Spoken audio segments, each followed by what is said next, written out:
Listo, buenos días. Estamos grabando. Entonces, vamos a continuar con el tema que es análisis nodal. Bueno, es el análisis del sistema integral, que prácticamente aquí utilizamos lo que es el análisis nodal. Entonces, ¿quién me hace un resumen, por favor, de lo que vimos la clase anterior?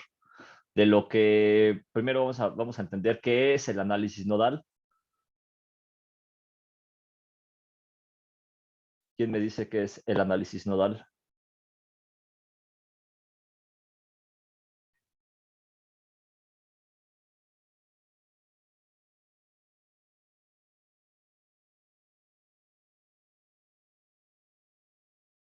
¿Lo recuerdan? ¿O para qué lo usábamos? ¿Quién por ahí? Es el que nos ayuda para determinar las caídas de presión. Sí, sí, efectivamente. Nos ayuda a determinar las caídas de presión en un punto específico. En un punto específico y conocer cómo se está comportando en ese punto que es el que queremos analizar. Bien, ahora, ¿cuáles son los principales puntos de análisis nodal? Recuerden que hay diferentes componentes. Hay una cosa que son componentes del sistema integral, que mencionamos 5 principales, y hay otra cosa que son los puntos que podemos colocar como análisis nodal, es decir, son dos cosas diferentes. ¿Cuáles son los 5 puntos que podemos colocar para el análisis nodal? ¿Y cuáles son los dos principales? Los dos principales que se usan normalmente en la ingeniería petrolera.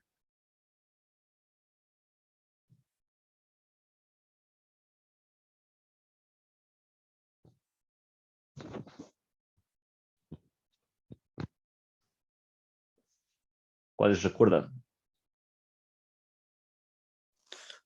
Los que se encuentran en el fondo del pozo y en el cabezal del pozo. Así es, Alejandro. Uno es el del fondo del pozo, otro es el del cabezal, y te faltan 3 más que podrías tener. O bueno, dos más, que vimos que eran gráficas constantes, porque no había variación del gasto respecto de la presión. Más bien de la presión respecto del gasto. El inflow y el outflow. No, bueno, las curvas de inflow y el outflow serían las que se formarían a partir de de hacer un traslape de lo que entra y de lo que sale. Pero hay una presión que no va a cambiar nunca, aunque tú produzcas. ¿El del yacimiento? La del separador. Así es, Yachareli. La presión de el yacimiento no va a variar aunque tú cambies el gasto. Entonces, recordemos que esta era una línea recta. Bueno, una línea horizontal que se mantenía constante. Y la presión del separador, pues se va a mantener siempre la misma presión. O sea, a lo que voy es, tú puedes llegar al separador con 200 barriles por día y la presión de separación siempre va a ser, vamos a ponerle 500.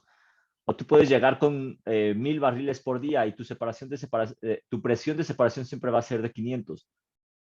¿Sí? O sea, ¿por qué? Porque la presión de separación es algo que tú ya tienes ahí constante en ese equipo. ¿Sí? Y la vas a mantener, vas a decir, sabes que yo siempre voy a separar mis fluidos con 500 o con 300. Que ya en la vida real, bueno, esto puede cambiar, pero por cuestiones operativas. Y la presión del yacimiento también siempre va a estar ahí, o sea, siempre van a ser, vamos a suponer, 5000 PSI. Aunque tú produzcas,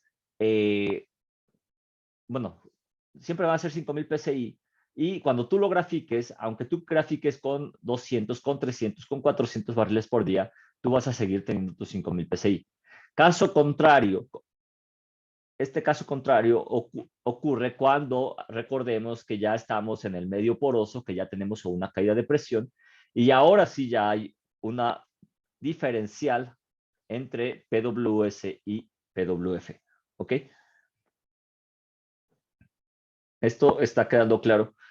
Ahora bien, vamos a pasar a... vimos las propiedades de los fluidos, ¿ok? Y llegamos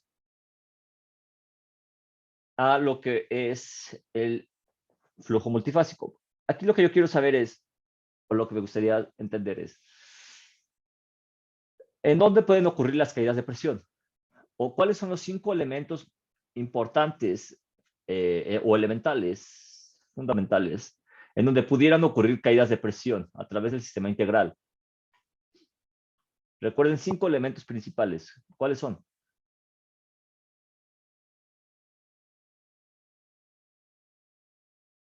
El primer elemento en donde ocurre una caída de presión, ¿cuál es?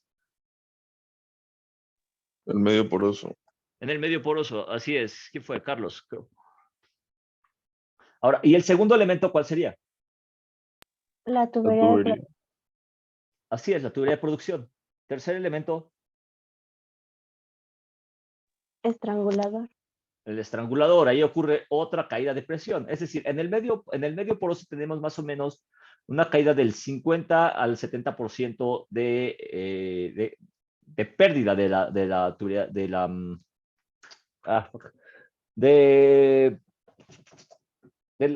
la presión. ¿Sí? Podemos llegar del 20 al 50%. De 20 al 50% podemos tener de caída de presión. ¿Sí? Ahora, en la tubería de producción es en donde vamos a tener casi siempre, más bien siempre, la mayor caída de presión, casi 80%. Y luego llegamos al estrangulador, de un 5 a un 10% vamos a perder ahí. Y luego, ¿qué seguiría después del estrangulador? Líneas de descarga. Así es, José Yatzereli. Líneas de descarga. En las líneas de descarga tenemos esta caída de presión que es de prácticamente el 5%, en ocasiones un 8%, es decir, no vamos a tener más del 10%, para finalmente llegar al separador. ¿Ok? Bien. Entonces, estábamos hablando la clase anterior que tenemos en la tubería de producción, que es lo que estábamos viendo. Ahora estamos haciendo el análisis en la tubería de producción de las caídas de presión. 3 elementos fundamentales que componen esta delta P. Es decir, tenemos una delta P, vamos a suponer, de 1000 PSI, ¿sí? Es decir, cayó 1000 PSI o 3000 PSI, cayó 3000 PSI en la tubería de producción. Esa fue la pérdida, el delta P. ¿Ok? Tenemos un delta P de 3000. Hay 3 elementos que sumándolos nos van a dar estos 3000 PSI.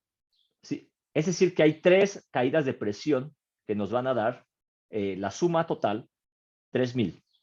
¿Cuáles son?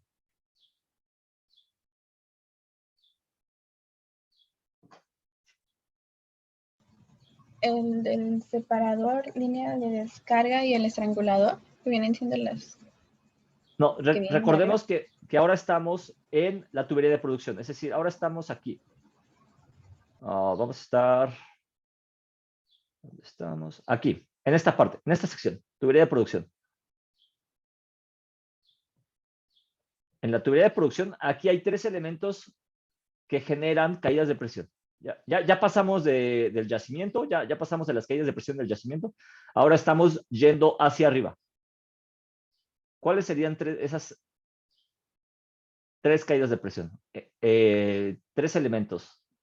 Las pérdidas por aceleración, fricción y elevación. Así es, Carlos. Hay ese delta P que se va a generar en la tubería de producción va a estar dado por las pérdidas por aceleración, que dijimos que esa la íbamos a... ¿cómo se dice? La íbamos a... Despreciar. despreciar, así es, José, gracias por recordármelo. José Espinosa, a despreciar, vamos a despreciar las caídas de presión por aceleración. Y nos vamos a quedar con la caída de presión por fricción porque es muy alta. Y hay otra más alta o más grande, hay otra caída de presión más grande que es por elevación. ¿Sí? Y la suma de esas 3 caídas nos va a dar la delta P total de la tubería de producción. Después tendríamos que sacar la delta P en el estrangulador. ¿Sí? Pero en este momento estamos en la sección de la tubería de producción, así que vamos a seguirlo viendo. Entonces, estamos viendo los patrones de flujo que se pueden formar en la tubería de producción. ¿Ok?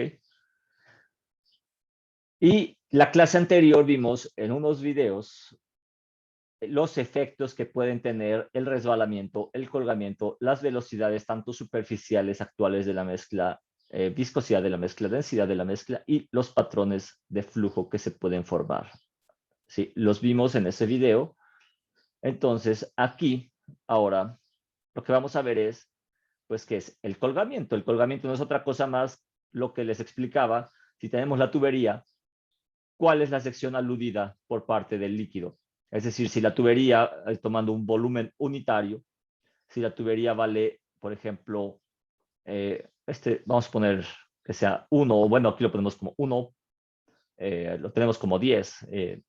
Entonces, si el 60 o 6 partes de 10, las 6 décimas partes, son ocupadas por el aceite, entonces mi colgamiento sería de 0.6. ¿Sí? Es decir, el 60% estaría ocupado por aceite. ¿Cómo lo sacamos? Como volumen del líquido entre la sumatoria de los volúmenes, es decir, la sumatoria del volumen del gas más el del líquido, o en este caso es solo aceite, pero aquí se tendría que considerar también líquido, nos va a dar el HL. ¿Ok?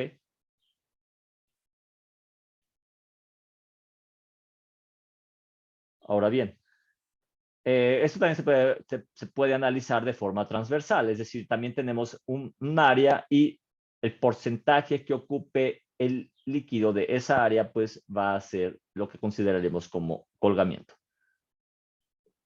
¿Y por qué ocurre esto? Pues lo que había comentado la vez anterior, ahora tenemos algo que también se llama resbalamiento, y es cuando una fase va más rápido que la otra, ¿sí? La fase de gas, así cuando vamos en flujo ascendente, normalmente va a ir más rápido que la del aceite. Entonces, eso nos va a generar un resbalamiento, ¿sí? Y el resbalamiento, bueno, pues evidentemente también genera que exista un colgamiento. Listo. Entonces, eso es colgamiento. Podemos tener un concepto que se llama colgamiento sin resbalamiento. Es decir, cuando ambos fluidos, gas y líquido, como vimos en el video, si todos viajaran a la misma velocidad, por ejemplo, cuando estábamos viendo el flujo burbuja, no habría resbalamiento. Entonces, tendríamos un colgamiento sin resbalamiento, ¿sí? Esto es muy difícil de que ocurra realmente. ¿Ok?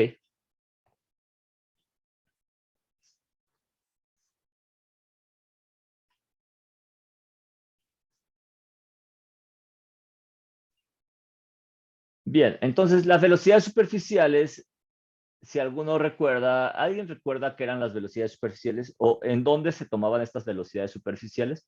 No es en la superficie, nada más, no hay que confundirlo.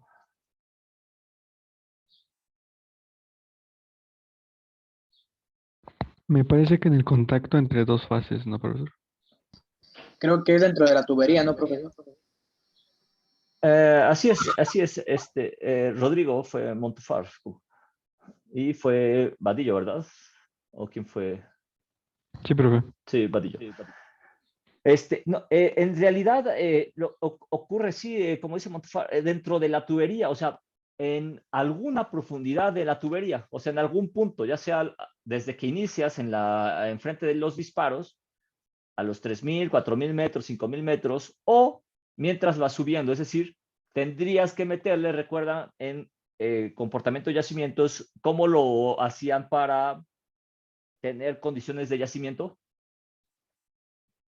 Tenían que multiplicar por algo. Había un factor. El factor de volumétrico, ¿no? El factor de volumen, así es, Montufar. El factor de volumen te da condiciones de un cierto punto. En este caso, nosotros, como tenemos propiedades de los fluidos, vamos a tener condiciones, o vamos a tener este factor de volumen, pero a ciertas condiciones. Recuerden que las propiedades de los fluidos van a ir cambiando respecto de la presión y la temperatura a lo largo de la tubería de producción. Entonces, nosotros vamos a tener un factor de volumen, por ejemplo, a 3.000 metros, otro factor de volumen a 2.500 metros, otro a 2.200, otro a 2.100, otro a 2.000, otro, y así se va a ir yendo el factor de volumen, es decir, va a ir cambiando, ¿sí? Porque está en función de la presión y de la temperatura. Entonces, ¿qué ocurre? Pues exactamente igual o de una manera similar, nosotros tenemos que utilizar los factores de volumen en los puntos específicos de presión y temperatura que estemos analizando, pero sobre la tubería de producción, para poder determinar la velocidad superficial. Observen cómo está en función de estos factores. ¿Por qué? Porque lo estamos llevando a condiciones de un cierto punto en la profundidad. Y lo mismo ocurre para el gasto de gas.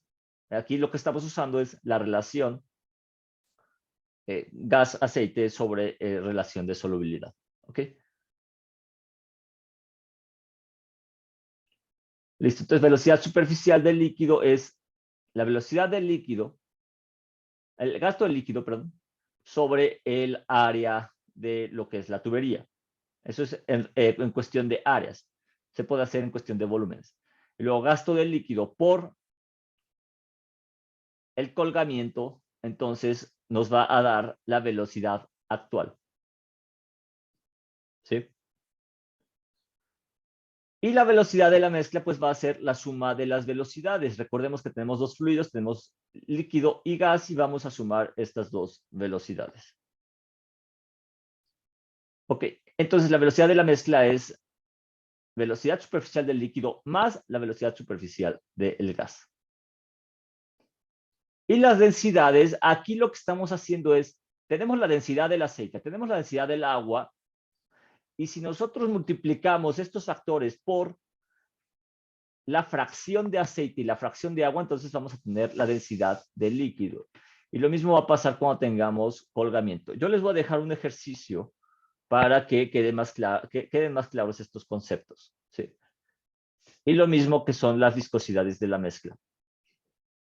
Por el colgamiento sin resbalamiento. Y si lo pusiéramos en función del colgamiento con resbalamiento, o de colgamiento simplemente, entonces tendríamos que multiplicarlo por H. Y al final, la interacción de todos estos factores nos va a dar los patrones de flujo. ¿Cuál es la importancia de los patrones de flujo? Pues que afectan el colgamiento, generan una mayor o menor transferencia de calor, es decir, afectan la transferencia de calor y permite determinar cuál es la fase que está en contacto con la pared de la tubería, ya sea el aceite o el líquido, digo el gas o el líquido, y de igual manera afecta las condiciones de operación, lo que hablábamos el otro día del slug, o flujo tapón, o flujo bache, o flujo niebla. Todo esto nos va a afectar las condiciones de operación, tanto en el fondo como en la superficie. Por eso es que tenemos que tener cuidado de mantener patrones de flujo homogéneos o que tengamos controlados. En ocasiones no es posible por las condiciones operativas que nosotros vamos a tener. Estos ya los vimos en el video. Tenemos el monofásico, el burbuja, tapón, transición y neblina. Si alguien quiere consultar ese video, me parece que les pase la liga, y si no, pueden ponerle Flow Patterns en YouTube y ahí van a encontrar estos patrones de flujo. ¿Sí? Entonces, aquí lo único que nos está mostrando esta imagen, pues es que se pueden presentar patrones, como les comentaba, en diferentes secciones de la tubería. Es decir, podemos tener 2, 3 patrones de flujo en una misma tubería de producción. ¿Sí? Y de igual manera, nosotros vamos a tener patrones de flujo en tuberías horizontales, que estos prácticamente se dividen en 3: segregado, intermitente o distribuido. Pero a la vez, por ejemplo, el segregado se va a dividir en estratificado, ondulado o anular. ¿Y en qué va a estar en función esto? Pues ya lo recordamos, de las propiedades de los fluidos, de las velocidades, ya sea del líquido, del gas, y también de las densidades de la mezcla y del líquido y del gas. Es decir, están inmersos ahí las propiedades, están inmersas las propiedades de los fluidos. ¿Sí? En flujo intermitente, pues vamos a poder tener algún flujo tapón, algún flujo bache. La diferencia entre estos dos es que la burbuja de gas, que es esto amarillo, empieza a ser cada vez más alargada. Y lo que es el distribuido, bueno, tenemos ya sea en donde la fase continua, si es burbuja, si es un flujo burbuja, la fase continua es el líquido, y si es un flujo de gas, bueno, si es un flujo niebla, la fase continua es el gas. ¿Ok? Listo. Entonces, con eso terminamos una sección de lo que es modelos de flujo multifásico. ¿Alguna duda hasta ahí? ¿Todo bien? Ok. Ahora bien, cuando se generaron estos modelos, o para estimar estas caídas de presión, hubo varios autores, o ha habido, de hecho, todavía hasta la fecha. Hay especialistas en flujo multifásico, hay especialistas que se dedican a seguir desarrollando ecuaciones o modelos, ya sea mecanísticos o empíricos, para determinar las caídas de presión. ¿Por qué? Porque nosotros lo que tenemos que hacer es conocer estas caídas de presión para poder optimizarlas. Por eso es que siempre tenemos que estar buscando cómo optimizar este delta P en la tubería de producción. Así como hay gente o hay investigadores que se dedican a desarrollar modelos para determinar las caídas de presión en el yacimiento, hay investigadores que se dedican a hacerlo en las tuberías de producción, ¿sí? ¿Qué ocurre? Para determinar estos modelos pueden ser de varias formas. Una son correlaciones. Hay correlaciones, es decir, yo, como Víctor Juan López Hernández, empiezo a hacer experimentos en un laboratorio, así como el video que les mostré, y empiezo a determinar, a ver, con qué tipo de aceite nacional, vamos a suponer que yo me agarro un aceite mexicano de la región marina, y empiezo a hacer estos experimentos para determinar cómo son las caídas de presión que ocurren cuando hay cambios en el gasto, en el diámetro de la tubería, en el gasto de gas, de aceite, en las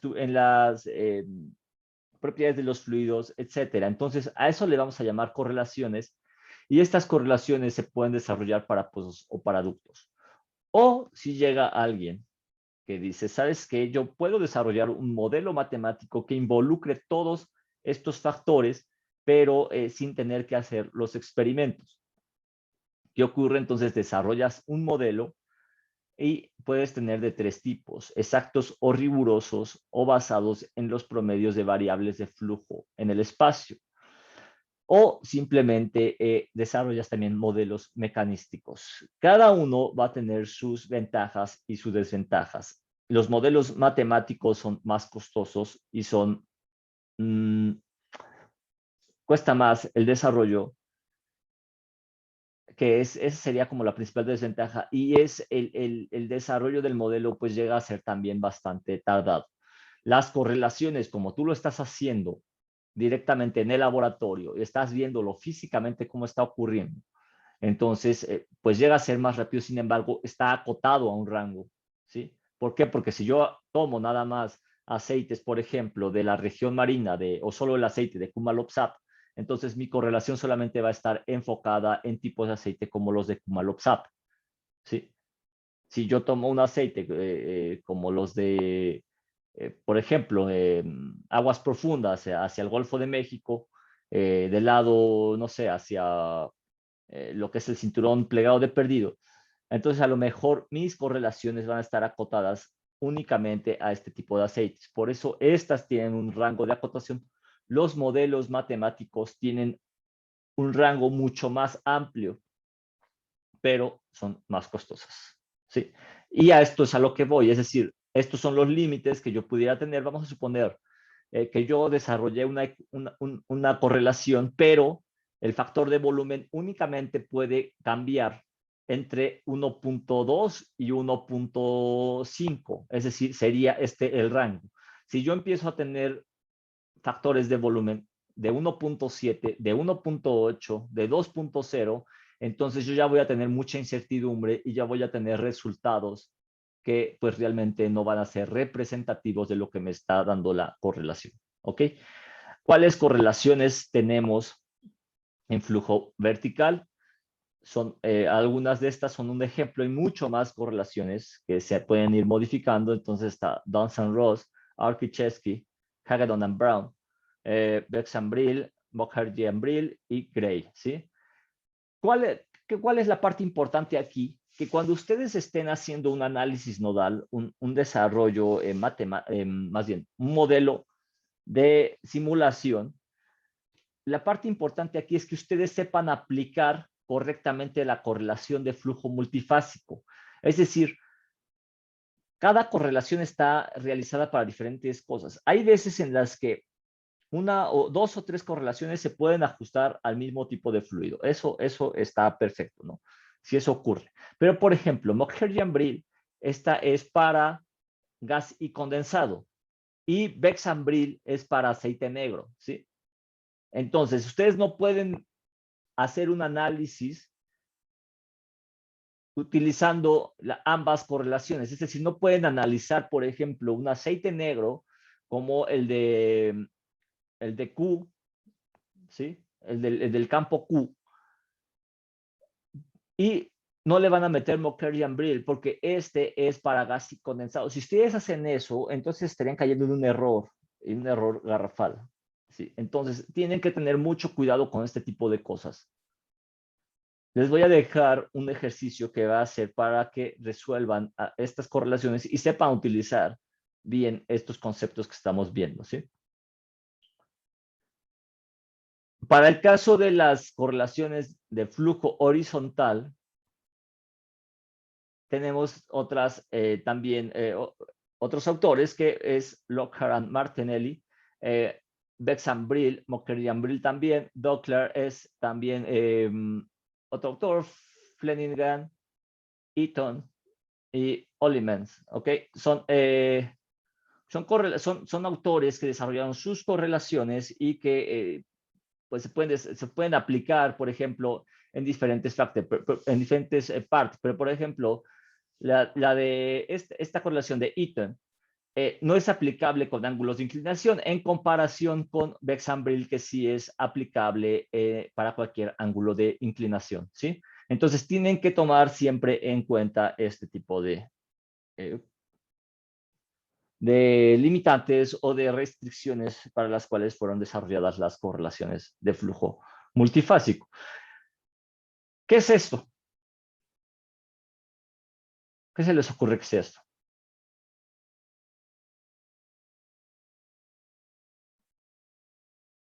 ¿Qué se imaginan que es esta gráfica que estamos viendo en la pantalla?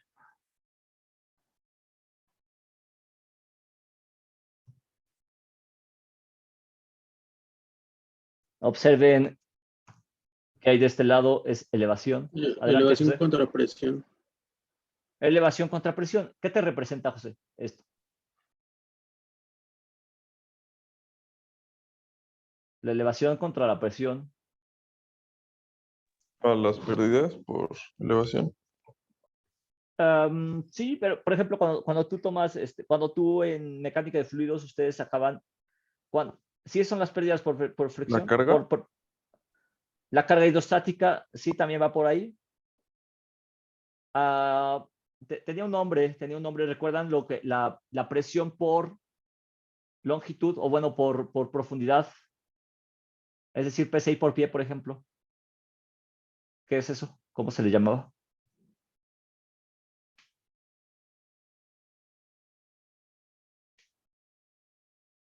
Si yo dijera, bueno, gradiente, así es, Yazzarelli. Así es, Yazzarelli Perales. Gradiente de presión. Esta imagen que estamos viendo aquí es un gradiente de presión que va desde el fondo del pozo, que está a 9.400, esto está en pies, 9.400 pies, y esto llega hasta la cabeza del pozo. Si ustedes observan, los puntos rojos, estos puntos rojitos que están aquí, son los puntos que yo medí con mi sensor de fondo. ¿Ok? Entonces, yo llego, los mido en el pozo y lo que hago es, ahora sí, los grafico en mi simulador. Este simulador que se está usando es PipeSim. Entonces, yo los grafico ahí y le trazo, ahora sí, las correlaciones de flujo multifásico que yo considero apropiadas. En este caso, por ejemplo, está Ansari, Bexambril. Aquí hay un ejemplo de colocar Mokerian-Brill y Arkichevsky y Hagedorn and Brown. Entonces, yo coloco estas correlaciones y empiezo a ver cuál de ellas es la que más se ajusta a los datos rojos, ¿sí?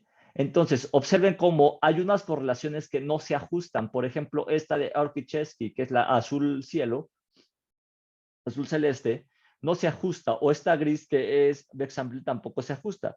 ¿Cuál se está ajustando? Se está ajustando Ansari. Observen que es esta azul. Déjenme ver si le puedo dar zoom. Aquí está, vamos a ver. Ahí está, mejor. La azul, pues más oscuro, se acerca más a los puntos rojos. Observen esto, rojo, rojo y azul. O también la de Mukherjee-Ambril. Sin embargo, Mukherjee-Ambril se separa en algunas partes. Si yo pudiera decir, ¿sabes qué? ¿Cuál es la correlación que se está ajustando más? Yo podría decir que es Ansari. Y entonces, ¿cuál voy a seleccionar para mi análisis? Pues voy a seleccionar esta, efectivamente, Ansari. ¿Por qué? Por lo que les estoy comentando. Porque es la que me puede representar más el comportamiento real del pozo. ¿Cuál es el comportamiento real? Los puntitos rojos que estamos viendo aquí. ¿Ok? ¿Sí quedó claro?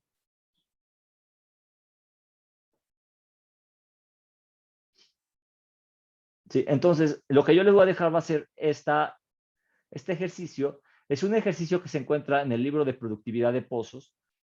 Y aquí lo que se pide es calcular o determinar el gradiente de presión. Viene paso a paso en el ejercicio, en el libro de productividad de pozos. Ahí lo pueden encontrar, más bien, ahí lo van a encontrar paso a paso, es el 4.3.2, para que lo resuelvan. Estos ejercicios los vamos a subir a Classroom, ¿sí? Para que ahí lo puedan resolver.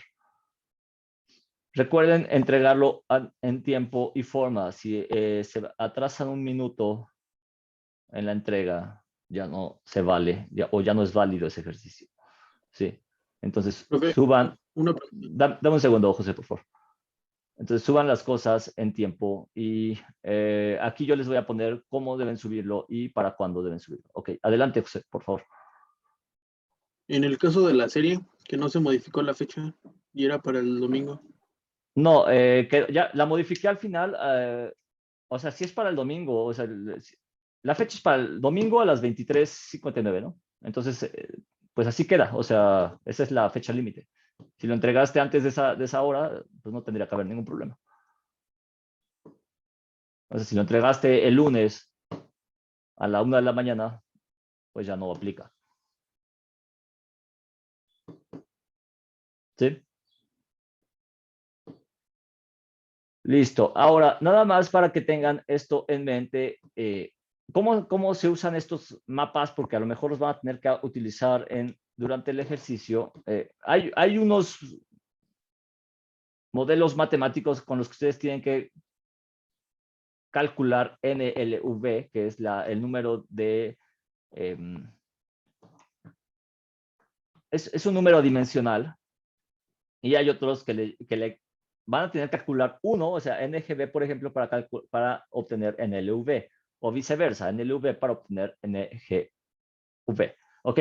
Entonces, ¿cómo entrarían aquí? Una vez que hacen el cálculo con NLV, por ejemplo, entran aquí en esta línea que es el número 2, es el 2. Cortan con algún punto de esta curva azul y únicamente se desplazan hacia la parte inferior, que sería el eje horizontal. Vamos a suponer que cortan en este punto y entonces NGB sería 1, 2, 3, 4, aproximadamente 5. Sí, sería 5. Sí, así es como se utilizan estas gráficas. La verdad es que es bastante sencillo. Ok. Entonces, esto se lo voy a dejar de tarea. Viene paso a paso. Cualquier cosa, saben que ustedes pueden contactarme y lo explicamos. Desafortunadamente, esta va a ser la última clase que tendríamos antes de tener esas vacaciones que llaman administrativas. Y pues ahí, digo, el semestre es bastante corto, entonces no se puede ver a detalle todo esto. Sin embargo, para eso existen los libros y existe la comunicación también, ¿sí? Y existen los ejercicios. Entonces, creo que todo esto, en la mayoría de las ocasiones, y creo que ya algunos ya lo han entendido, otros tal vez todavía no, que la universidad no te va a dar todo, todo el tiempo, ¿no? O sea, hay que meterse también a estudiar en libros y hay que volverse también autodidacta. Y no nada más pasa en esta universidad, pasa prácticamente en cualquier universidad y en cualquier parte del mundo, ¿sí? Si ustedes se van a universidades del, por ejemplo, Reino Unido, prácticamente allá lo que se hace es ver todo, pum, rapidísimo, y te dan los apuntes y te dicen, vamos a hacer talleres por si tienen dudas, pero pues tú repásate todo y si tienes alguna duda, bueno, me la preguntas, pero tú tienes que estar estudiando por tu cuenta. Entonces, así son las situaciones y eso pues siempre es aplicable en cualquier ámbito, ¿verdad? En el ámbito profesional incluso, pues si ustedes tienen alguna duda, pues siempre tienen que meterse a leer, a investigar por su cuenta también. Sí, entonces, esto se los digo porque de repente hay quien me ha tocado escuchar comentarios que dicen, es que pues no vimos el ejercicio del examen durante la clase, ¿no? O sea, pues sí, pues ¿cómo vas a ver el ejercicio del examen durante la clase? O sea, suena tan absurdo e ilógico ese comentario, pero hay quien sí lo hace, ¿no? Es que no lo vimos, pues no, pues ¿cómo quieres que te dé el mismo ejercicio para el examen? En fin. Retomando el tema, esto afortunadamente ya lo vimos previamente, comportamiento de afluencia, y lo que nos determina es la caída de presión en el medio poroso. Y estos son algunos modelos. Nosotros vimos dos, que fue el de Darcy, que es este que está aquí, en donde está el cursor, y fue el modelo de Vogel. Pero también tenemos el modelo de Fetkovich, que vimos parte de esto rápidamente, que se los comenté, que es más para... más bien, este ya utiliza un grado de turbulencia, un factor de turbulencia que es n y una c que es una constante, ¿verdad? Que podemos determinar matemáticamente. Y el modelo de Jones. También hay modelos para el flujo radial, que es este que estamos viendo aquí, que es el que ya involucra el factor de daño, que también ya lo vimos en las clases anteriores. Ok, entonces de esto, ya no me voy a meter a resolver, lo digo, ya lo vimos, ya lo resolvimos, que está el modelo de Darcy, el modelo de Vogel, ya vimos todo esto. Entonces no tendría caso ya detenernos aquí. Recordemos que Darcy es para bajo saturado y Vogel es para saturado, ¿ok? Para un aceite saturado. Esta es una comparativa que hay entre cómo puede impactar, por ejemplo, si ustedes calculan un IPR con el modelo de Darcy, observen, da 1835 de potencial máximo o de Qmax, y el de Vogel da 1600, no, 1000, son como 1050 o como 1100, vamos a ponerle que sean 1100. Pero esta diferencia entre los 1800 aproximados que te da Darcy y 1100 que te da Vogel, ustedes lo estamos viendo aquí nada más, prácticamente 800 barriles o 750 barriles de diferencia. Pero imagínense que esto, en lugar de ser 1800, fueran 18,000 y esto fuera 10,500. Entonces, ahora sí ya tu diferencia en producción sería pues prácticamente de 7,500 barriles. Es decir, eso puede hacerte o marcar la diferencia entre construir instalaciones muy sobradas y que te hagan un proyecto totalmente inviable, ¿sí? Si tú estimas mal esto, si ya desde el inicio estimaste mal tu yacimiento, entonces puede haber muchos problemas ya de flujo, de optimización, de caídas de presión adicionales. Fetkovich, este es el que ya habíamos también visto, que se hace con pruebas multi-rate y es variando la presión de fondo fluyendo y el gasto que te va a ir dando la variación de estos dos, con una diferencia de cuadrados. ¿Ok? Entonces ya no nos vamos a meter a resolver ejercicios de esto porque incluso ya vienen de estos ejercicios en la serie. Por cierto, les voy a enviar la solución de la serie por si tienen alguna duda en la respuesta o en algún dato que les haya dado.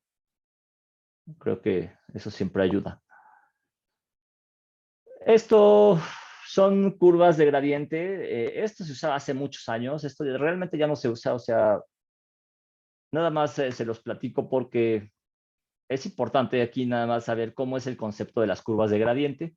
Pero de igual manera, así como en el video que les mostré en la clase anterior con las tuberías, el comportamiento de los fluidos en la tubería, se hacían experimentos antes, pero no se tenían estos laboratorios.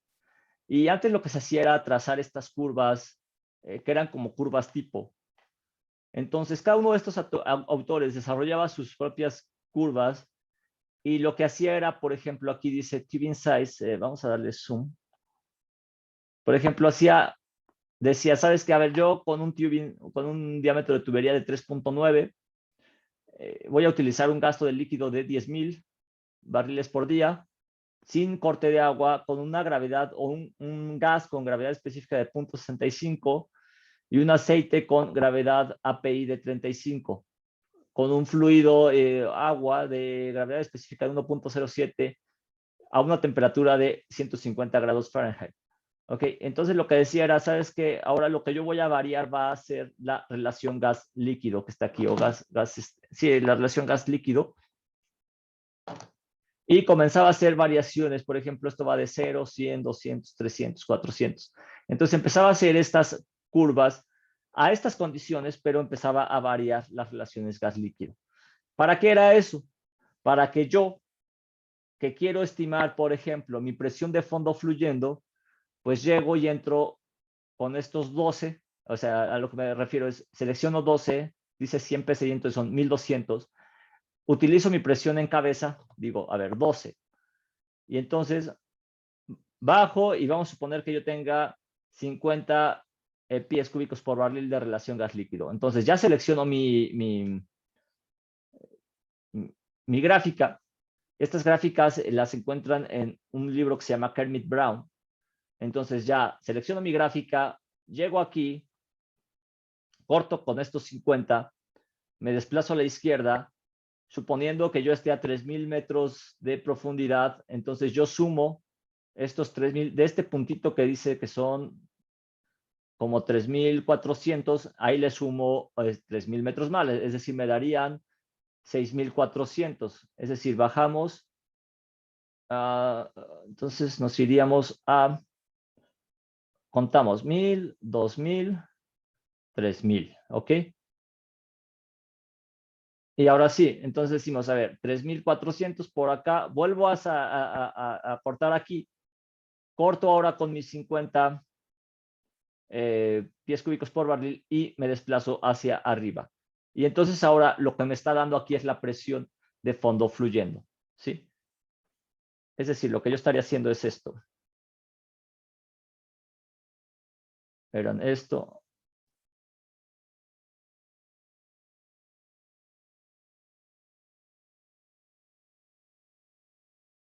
Llego acá, corto, me desplazo, bajo 3,000, me desplazo nuevamente y luego me desplazo hacia arriba. Entonces, de un lado me dio, esto es PWF, digo PWH, y esto es PWF. Eso ya no se usa. Eso se obtiene con sensores, ¿sí? Se obtiene con manómetros. Estas gráficas realmente nada más es para saber que existen y que, pues, cuál es el concepto que aplica. Y el concepto aquí lo que aplica es utilizar diferentes curvas de gradiente para poder obtener la presión de fondo fluyendo, o viceversa. Si tú tienes la presión de fondo fluyendo, tú vas a obtener la presión en cabeza. Sin embargo, pues ya no se aplica esto porque es un libro, o más bien son varios libros, son varios tomos de más de 1,000 hojas son unos libros súper pesados, súper grandes, y no te vas a llevar el libro o no vas a tener el libro en tu escritorio tratando de encontrar estas gráficas, porque además no son tan precisas como un modelo de simulación. ¿Sí? Habrá quien diga, sí, si se te va la luz, y si no tiene o sea, sí, pero no, eso no se aplica. O sea, si se te va la luz, bueno, te vas a otro lugar donde haya luz, o te esperas a que haya luz, o no sé, haces algo ahí. Pero no vas a estar utilizando estas gráficas ya, y nadie lo hace, ya no se aplican. En su tiempo fueron pues uno de los medios más más útiles para obtener estos gradientes, esta presión de fondo fluyendo a partir de una PWH y viceversa, pero ya no se aplican, ¿sí? O sea, siempre de repente es como, no, sí es que tienes que aprenderlo, porque qué tal que un día se te va la luz y eso, bueno, pues si se te va la luz, bueno, pues te esperas a que haya luz, o si no puedes, si no estás en un lugar en donde no hay luz, bueno, pues puedes comunicarte con alguna persona, con algún amigo y le dices, ¿sabes qué? A ver, échame la mano, no sé, buscas alguna forma, porque para empezar ni siquiera vas a traer el libro, ni siquiera vas a tener el libro en tu oficina, ¿sí? Ok, entonces, esto es para pozos horizontales. ¿Listo? Ok, entonces ya nos vamos a meter en esto. De igual manera se calculaba el gradiente, pero creo que es más aplicable ver software, tomar algún curso de software que tomar algún curso de cómo utilizar estas curvas de gradiente. Ok, entonces aquí está el cómo se utilizaba. Ya lo tienen. Y listo. Aquí un punto importante es cómo se traza la curva de outflow, variando los gastos, evidentemente.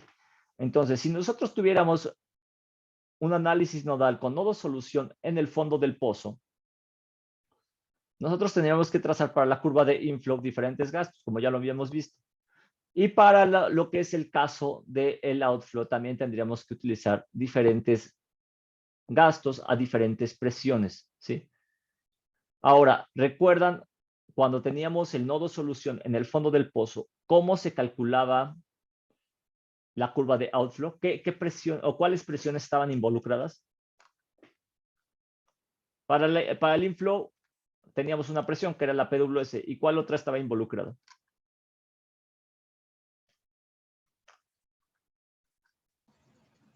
La PWF para inflow. La diferencia, la variación entre PWS menos PWF sería la otra presión involucrada. ¿Estás de acuerdo, Jessica? Sí. Ok, que sería el delta P. Es decir, el delta P en el yacimiento o en el medio poroso sería PWS menos la PWF te daría el delta P en el medio poroso. Y luego para las presiones de salida o las presiones de outflow, ¿cuáles estarían involucradas, Jessica? La presión del separador más la delta P de la línea de descarga más la delta P del estrangulador. Sí. Más la delta P de la tubería de producción. Excelente, excelente. Muy bien, Jessica. Tienes toda la razón. Es decir, eso sería para el outflow. Y para el inflow, bueno, son las que ya mencionaste. Perfecto. Entonces, ¿qué ocurre? Simplemente, pues lo que se hace es ir gasto, presión. Gasto, presión de fondo fluyendo, gasto, presión de fondo fluyendo. Y estos puntitos nos van formando la curva de IPR. ¿Estamos de acuerdo? O de inflow.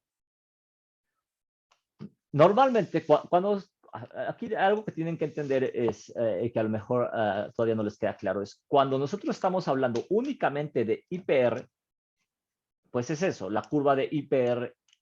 Pero cuando nosotros hablamos de análisis nodal, entonces a esta curva de IPR, si utilizamos el nodo solución en el fondo, entonces a esta curva la vamos a llamar inflow.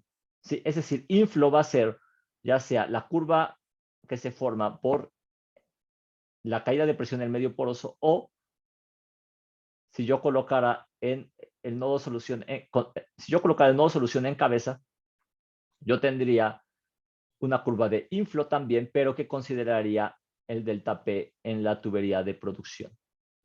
¿Sí?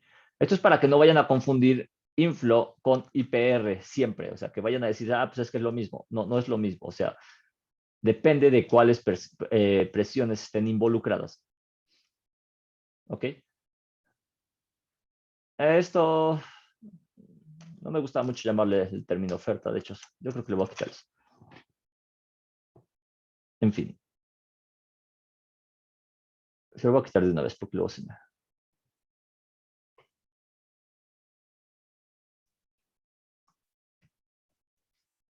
Ahí está.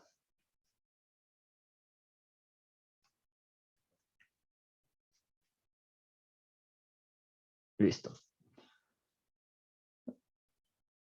Inflow y outflow.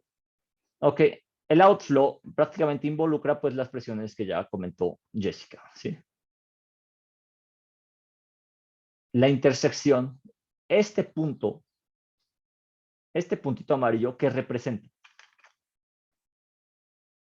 Observen que dice PWF equal. Gasto del líquido. El gasto y líquido, ¿El sí, nozzle? pero ¿de qué? O sea, ¿cuál gasto? ¿O cuál gasto y cuál presión?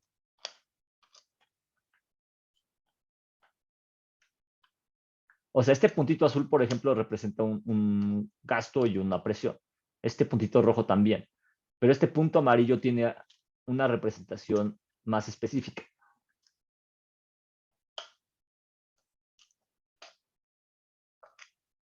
¿Cuál?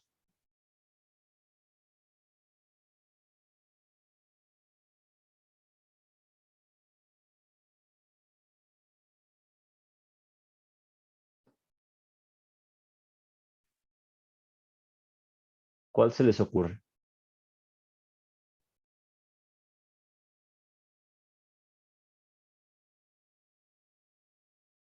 O sea, sí sería un gasto y sería una presión de fondo fluyendo, pero ¿de dónde o de qué o cuál sería su importancia, su relevancia? Es el cruce, observen que es el cruce entre ambas curvas.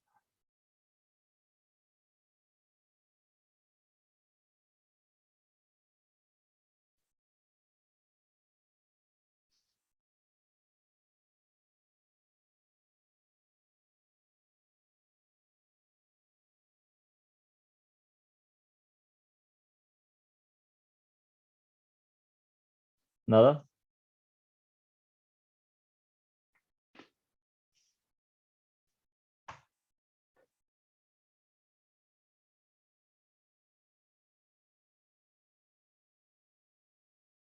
Q0, mencionas Carlos Estrada. No tanto. Es un punto medido. Si yo hablo de un punto medido, ¿a qué me refiero?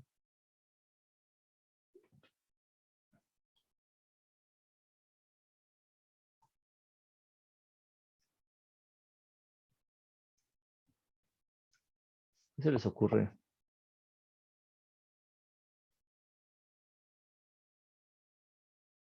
Podría ser el punto a lo que es la presión de burbuja.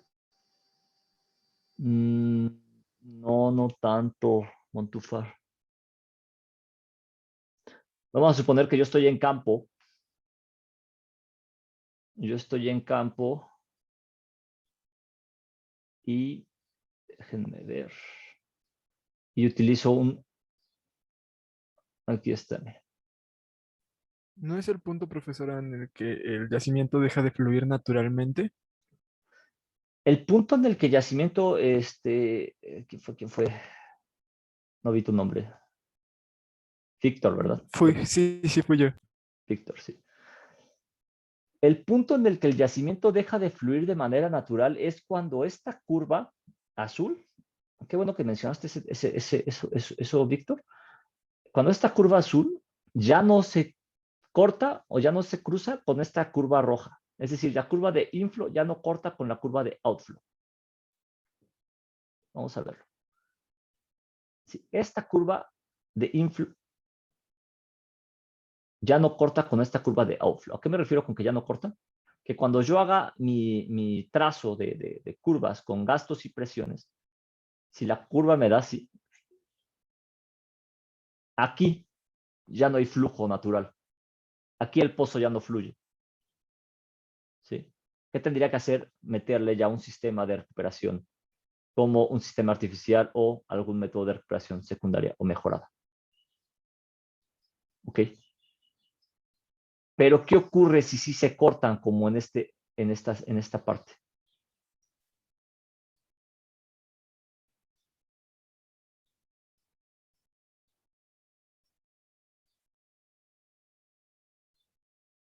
Es decir, si hay un cruce entre ellas, ¿este cruce qué representaría? Aquí está, miren, yo lo encontré.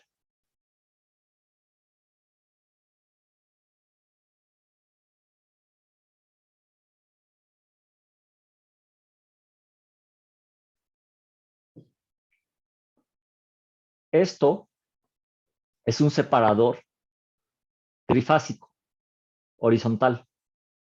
Estos separadores son los que se usan para medir el gasto de líquido a boca de pozo. Es un separador portátil. El gas sale por acá arriba y el líquido sale por abajo. ¿Sí? Aquí lo que yo estoy haciendo es midiendo. Es decir, si yo les digo, es que el pozo está produciendo 1000 barriles y 2 millones o 1 millón de pies cúbicos de gas, yo lo estoy midiendo con esto. ¿Sí? Esto es un separador. A esto me refería con un separador. Cuando hago una prueba presión-producción, yo utilizo uno de estos, un separador que también me permita medir este gasto de gas, este gasto de líquido o este gasto de aceite y agua. Es decir, depende si es trifásico o bifásico. Esto es un separador. Este es pequeño. Hay separadores mucho más grandes. ¿Sí? Entonces, yo vengo con esto y lo mido. Mido un gasto. Ese es el gasto real. ¿Ok? Es el gasto real que yo tengo. Que pudiéramos decir que es este gasto. Los otros gastos que estén de este lado, es decir, estos gastos son teóricos. Son gastos que yo estaría estimando. Sin embargo, este punto en específico es el que yo medí. Lo medí físicamente y sé que ese es el que me está aportando. ¿Ok? Ahora bien.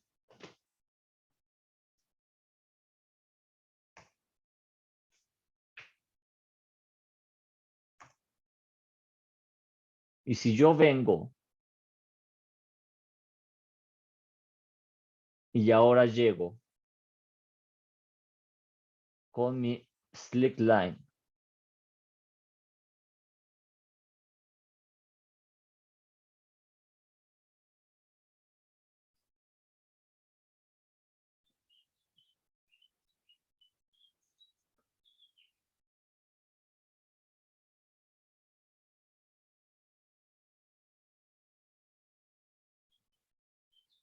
Nada más que cargue.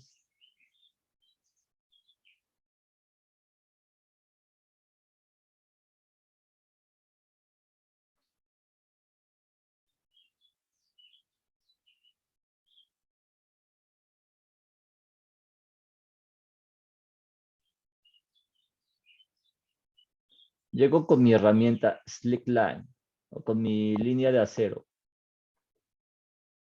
Aquí está. Vamos a ver. Aquí está.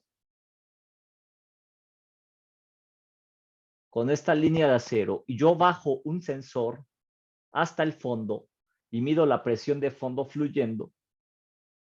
¿Sí? Y luego cierro el pozo también y mido la presión estática. Entonces, ¿qué ocurre? Yo llegué ya con esto. Yo hice una prueba presión-producción y entonces la PWF que yo medí, la medí físicamente también. Entonces, yo estoy seguro de que es esta. ¿Por qué? Porque la estoy midiendo con mi sensor. Es decir, no hay de otra. Yo ya lo medí físicamente, ya sé que está ahí. ¿Sí? Ya sé que esta es la que yo medí. Entonces tengo un gasto, tengo una presión y esos dos son los que se van a intersectar. Entonces, ¿qué representaría este punto?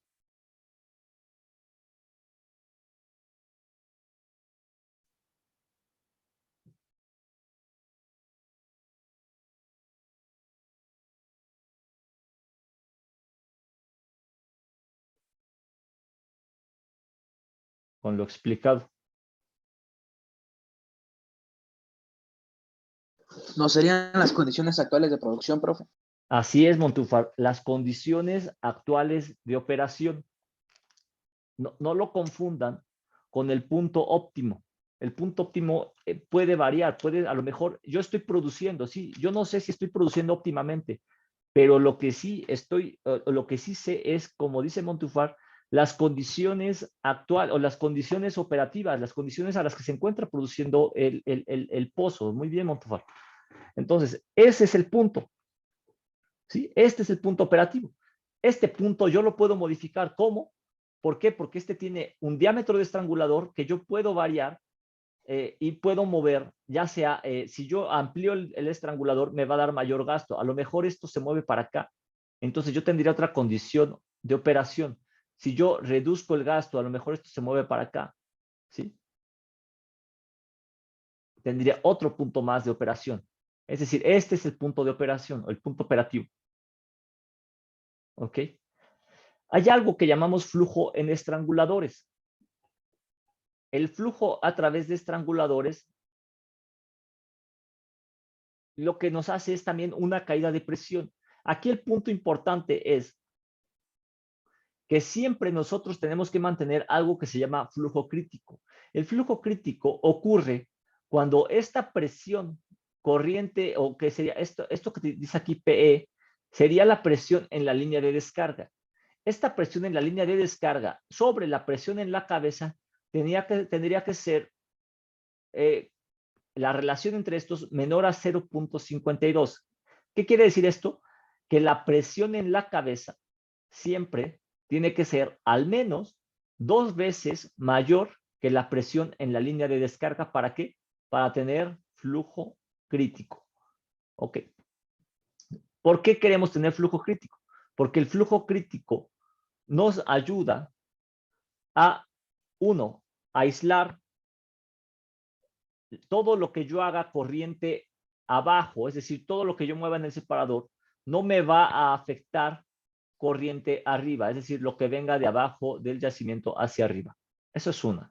Me va a prevenir la conificación de gas, me va a prevenir la conificación de agua, me va a prevenir el arenamiento. ¿A qué me refiero con el arenamiento?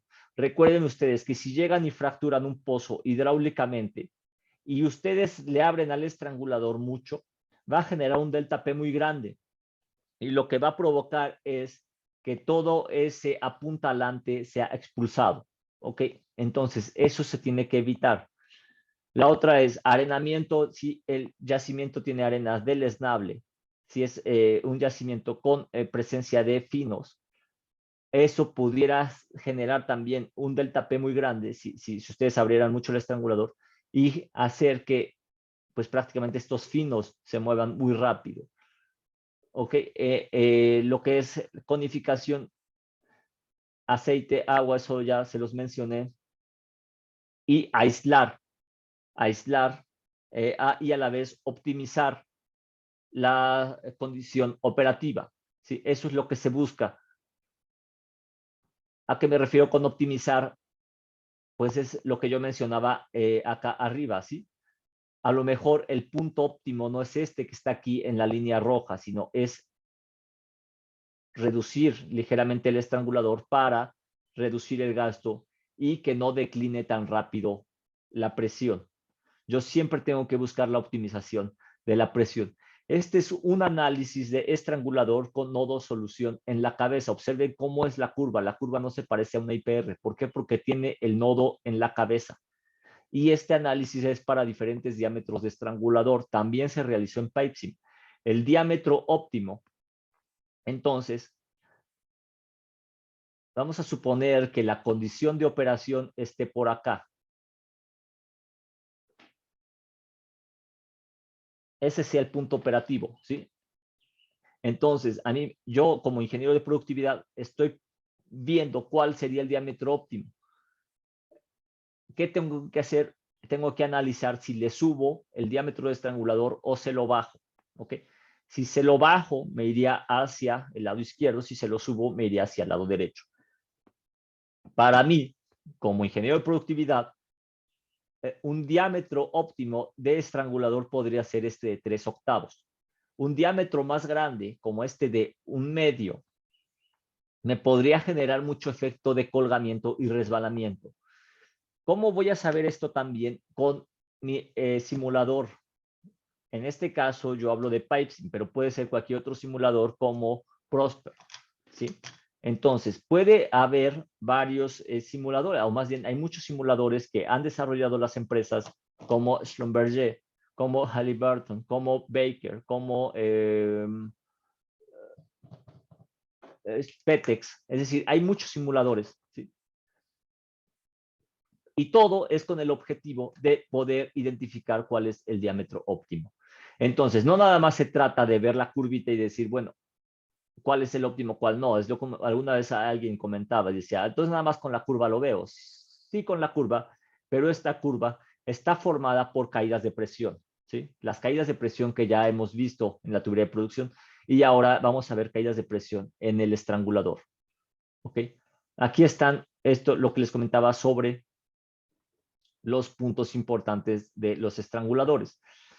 Hay una correlación empírica que se realizó que considera diferentes factores para estimar este diámetro de estrangulador o esa presión corriente arriba. ¿Ok? Esta correlación involucra diferentes constantes, entre ellas está A, B y C. Y un diámetro de estrangulador. Ojo, este diámetro está en 64avos, es decir, si yo meto el número 8, ya está en 64avos, ya lo está considerando la correlación. Si yo digo, mi pozo es de 24/64avos, entonces yo a este modelo nada más le tendría que meter el número 24. ¿Ok? Entonces, 4 autores, que es Gilbert, que es Ross, que es Baxendale, que es Aiken, ellos desarrollaron también sus propios coeficientes, ¿sí? Entonces, muy rápidamente, aquí está el resultado. Si lo quieren hacer ahora, vamos a ver nada más. ¿Qué pasaría si yo reduzco este diámetro de estrangulador? Aquí está el resultado para este ejercicio que está aquí. Pero ahora en lugar de usar 39, utilicen 32, ¿sí? En el diámetro. ¿Cuánto les da? Es decir, utilicen la misma. Esta A la obtienen de acá, de Gilbert. ¿Por qué? Porque el ejercicio dice, determinar la PWH que requiere el pozo para poder fluir a un gasto de 480 barriles por día, con un diámetro de estrangulador de 39/64avos. Nosotros vamos a usar 32. Y una RGA de 300 pie cúbico por barril con el método de Gilbert. Entonces, dices, bueno, si es Gilbert, la A la obtengo de la tablita. La B también. Y la C, que está aquí, también la obtengo de la tablita. Entonces, es muy sencillo, es sustituir. Ahora, háganlo para 32, por favor. ¿Cuánto les da? Aumenta, profe. ¿Cuánto te dio, José? 154.50. 154.50. ¿Por qué aumenta? 0.53. Porque estás disminuyendo el diámetro. Como Así es es. más chico, por Sí. divisiones. Adelante, adelante. Como es más chico el número por la división aumenta. Sí, pero físicamente, ¿qué te representa? efectivamente estás disminuyendo el diámetro.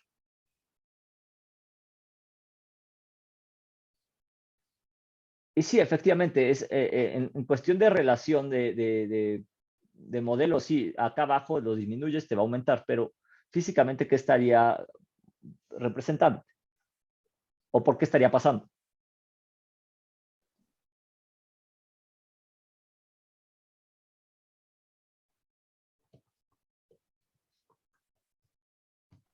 Porque estás modificando el estrangulador. Entonces, Así es, lo estás haciendo más pequeño. Lo estás haciendo más pequeño y si tú, por ejemplo, cuando tienes una manguera y le pones el dedo a la salida de la manguera, pues también te va a incrementar que la velocidad. ¿Sí? Pero ahora vamos a suponer que tú tengas una presión determinada, una bomba, y se te ocurre, tienes una bomba que te permite incrementar la presión. Y si tú con tu válvula empiezas a regular el flujo de líquido, por ejemplo, en la regadera, y si tú empiezas a abrirle poco a poco, es decir, la presión estaría incrementando. ¿Por qué? Porque en la medida que tú le abras más, esta presión va a ir disminuyendo, pues por lo mismo, ¿verdad? Porque tú tienes más estrangulado el flujo. Entonces, mientras más lo estrangules, más incrementa. Ahora, ¿qué tan recomendable es estrangularlo? Pues depende. Eso es lo que se tiene que determinar con base en el modelo de análisis nodal, en la simulación. Este es un ejemplo. La línea roja representa una línea abierta, es decir, no tiene estrangulador. Cuando yo le pongo el estrangulador, observen, esta es la presión de fondo fluyendo. La presión de fondo fluyendo incrementa. ¿Sí?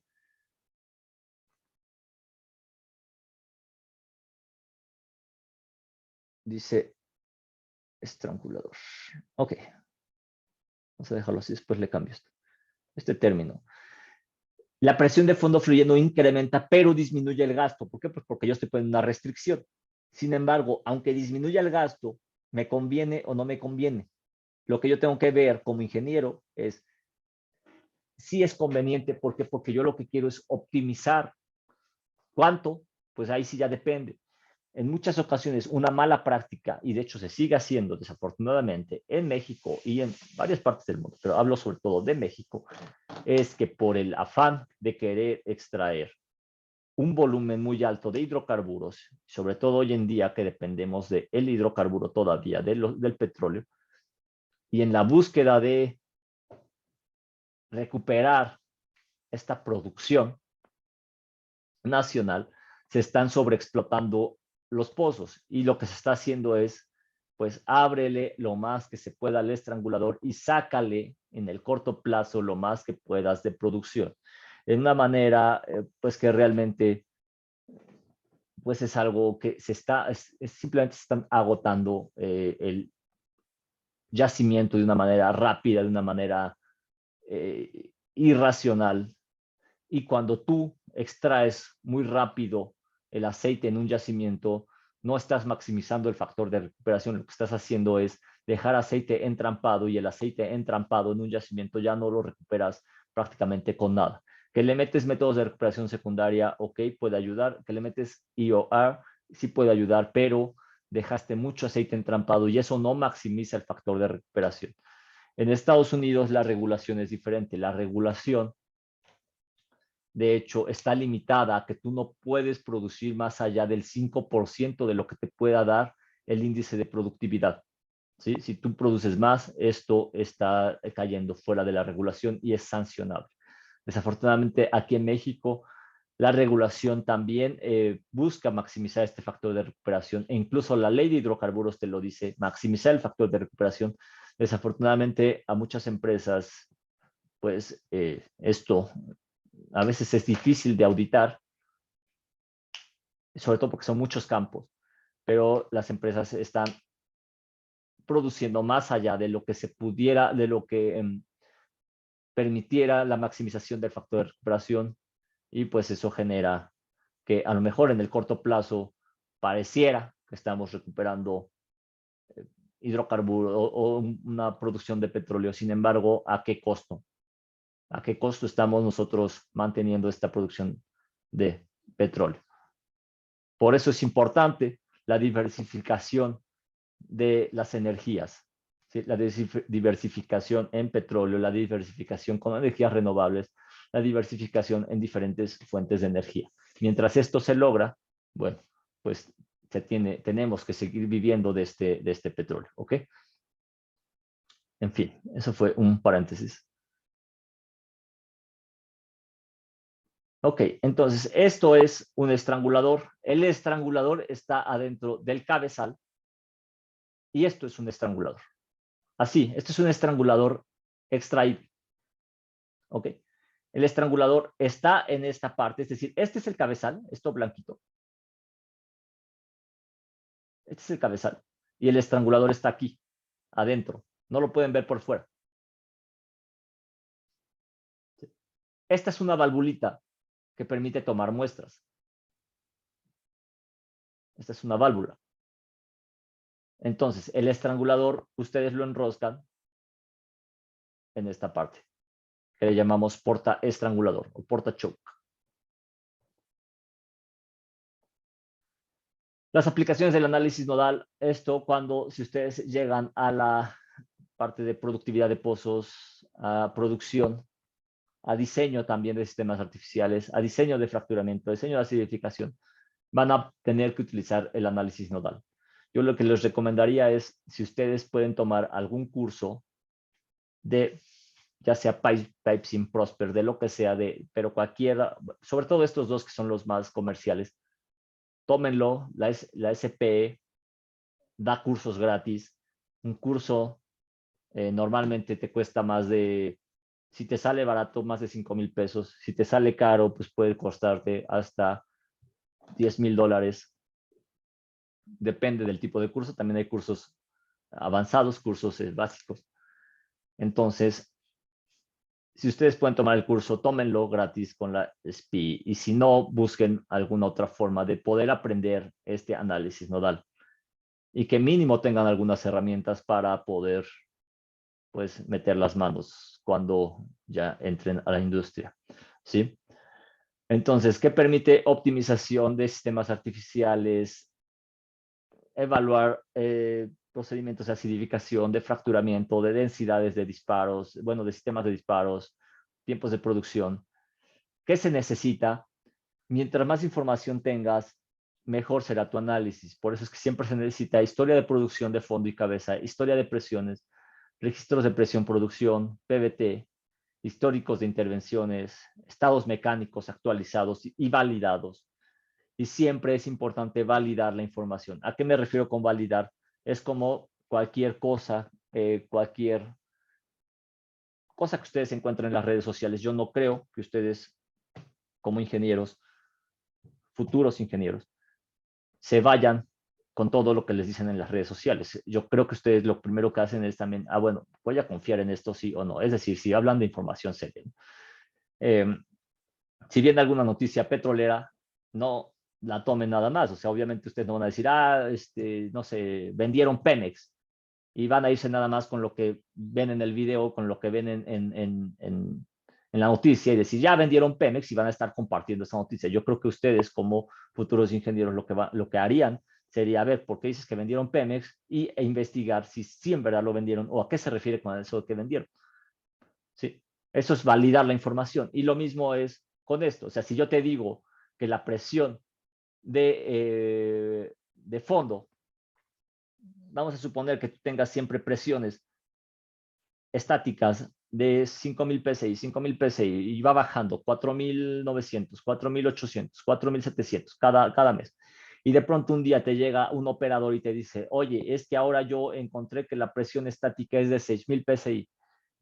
Vas a decirle, Malaca, ¿cómo vas a encontrar una presión mayor a la que estabas estimando y la que viene declinando? O sea, ¿de dónde viene? Eso es validar la información. A ver, muéstrame tus datos, muéstrame la información y demuéstrame que realmente incrementó, porque eso es absurdo.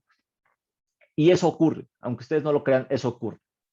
¿Sí? Ocurre siempre que de repente te dan datos diferentes. Del PVT, se toman PBTs y de pronto te dan un dato y resulta que no es ese. Es decir, siempre tienen que validar la información. Esto. Y el ejemplo de las redes sociales, bueno, ese fue otro ejemplo, porque así como validan en un lado, tienen que validarlo en el ámbito profesional. ¿Ok?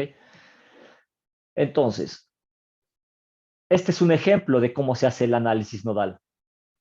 Observen ustedes que aquí partimos de 4.000, pero ¿qué es lo que está ocurriendo? Aquí lo que se está evaluando es el daño. La curva verde representa un daño de 2, la curva roja representa una estimulación, menos 2, la curva azul representa un daño de 0. ¿Ok? ¿Qué ocurre aquí? Pues también se hace, a ver, ya evalué, ¿qué ocurriría si tengo una estimulación? ¿Cuánto me puede incrementar mi AOF? Si está dañado, entonces ¿cuánto puede disminuir mi AOF? ¿Y qué ocurre también? Pues suponiendo el diámetro del tubing de 3 pulgadas, de 3,5 o de 4 pulgadas. ¿Para qué analizo el diámetro del tubing? Para ver con cuál voy a terminar mi pozo. Es decir, ya voy en el proceso de terminación y yo necesito meterle una tubería. ¿Cuál es la más óptima? Yo me iría por la de 3,5. Sí.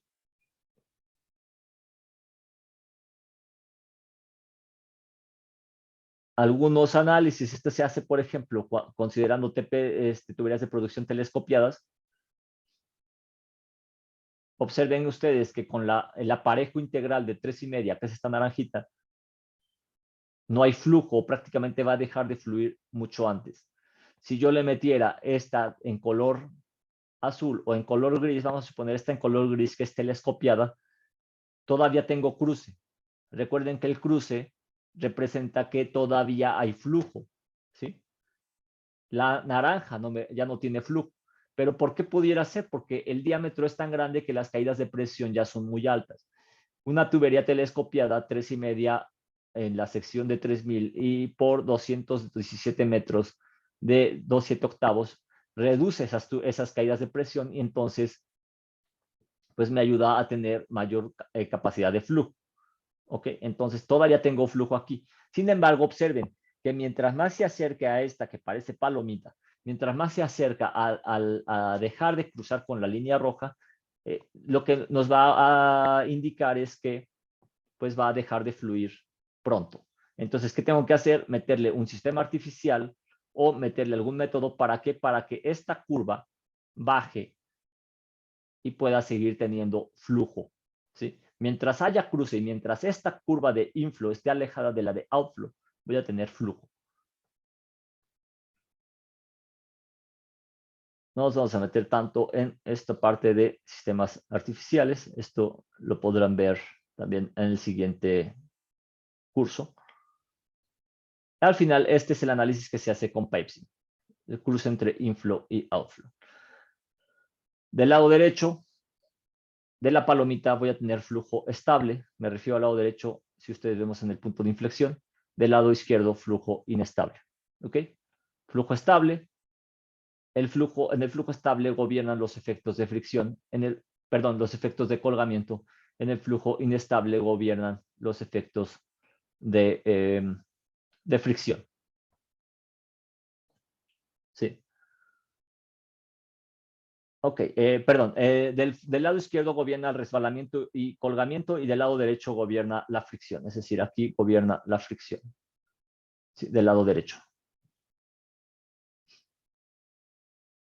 Ok. Pues se nos está terminando el tiempo. ¿Hasta aquí hay alguna pregunta? Yo nada más les recomiendo analizar estos. Ya son puras gráficas nada más. Y les voy a dejar un ejercicio. Este es el ejercicio que les va a permitir entender mejor cómo es que se forman las curvas de inflow y de outflow. Sí, con eso estaríamos terminando. Desafortunadamente, pues el semestre es más corto de lo debido. Todavía nos faltan algunos temas. Nos llegó por ahí una solicitud o una indicación ahí diciendo acorten los temas porque el semestre es corto y pues vean los temas más relevantes. Yo estoy procurando ver todos los temas porque realmente todos los temas son relevantes. Aquí lo que sí es importante saber es que se les dan las bases y ya depende de cada ingeniero seguir profundizando.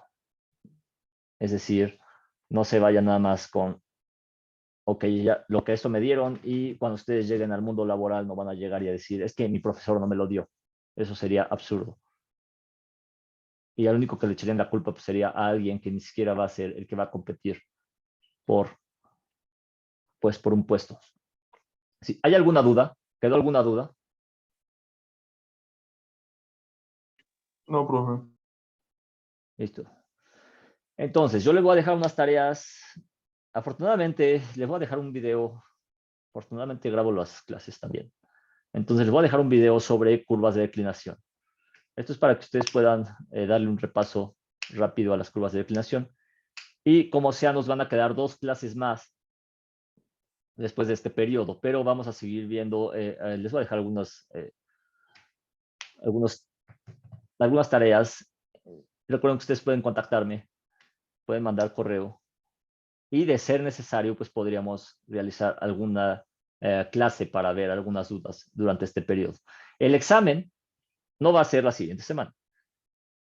Para que puedan estudiar mejor, vamos a hacer el examen ya sea en la última semana la penúltima antes de regresar, para que puedan tener tiempo de repasar y de estudiar.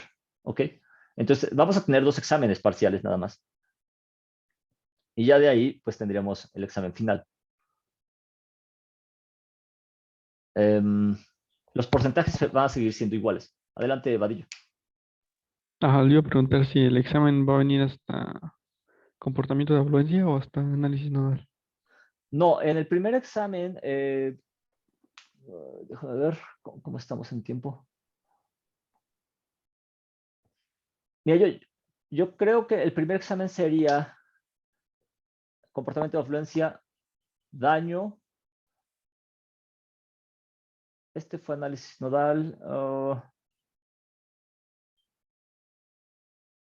Pues lo podemos meter, metemos porque al final va involucrado junto con las caídas de presión. Entonces metemos esta parte de análisis nodal, y ya el siguiente pues sería de curvas de declinación, muy corto, y algo ahí de métodos de producción. Sí. Ok, profesor. Si hay algún cambio, como sea, yo se los hago saber. Y listo. Profe, ¿puede repetir? Perdón, no te escuché bien, ¿A dónde Montfort. vaya? Se cortó, Rodrigo.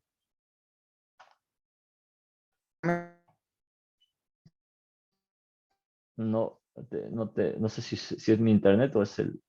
Repetir los temas del primer examen, profe. Perdón, ¿puedes repetir otra vez, Montfort? Porque se cortó mucho, no logré.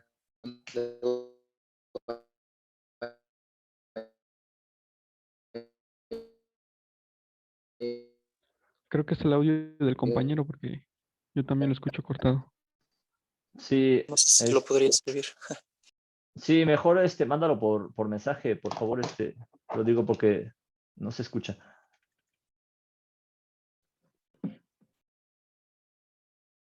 Andrea, adelante. Que creo que el compañero dijo que si podía repetir los temas del primer examen. Creo que era eso lo que quería decir. Ok, primer examen. IPR futura, daño, y pues de una vez lo que es el sistema integral. Es decir, hasta aquí, hasta donde vimos hoy.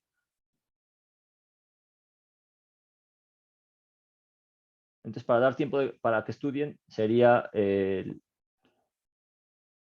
déjenme ver, a ver, hoy es 30, 7, 14, el 19 de julio. De hecho, va a ser de opción múltiple.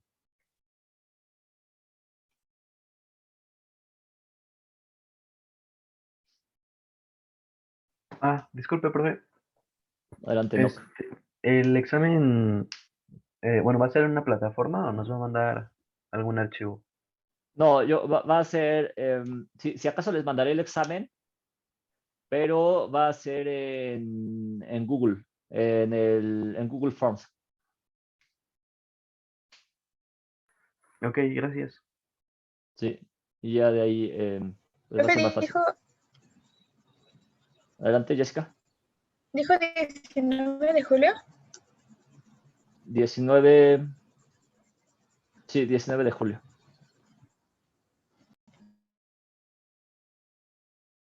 Lunes 19 de julio.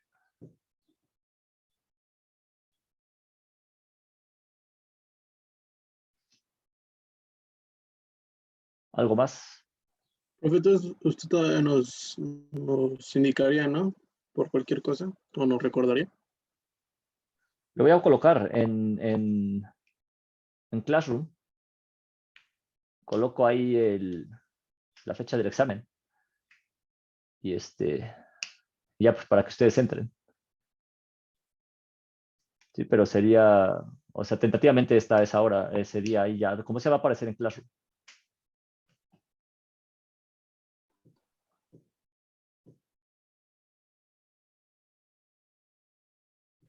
Iba a mencionar algo de los porcentajes, ¿no, profe? Los porcentajes se quedarían igual, o sea, lo único que haríamos es reducir un examen y el porcentaje se quedaría igual en tareas y exámenes.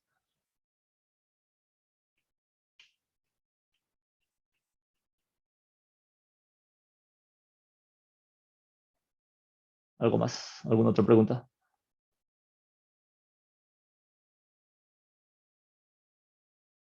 Listo, pues parece que no hay más preguntas. No hay más que decir. Como sea, tienen mi contacto. Cualquier cosa, seguimos en comunicación. Cuídense, que tengan buen día. Hasta luego, profe. Hasta luego.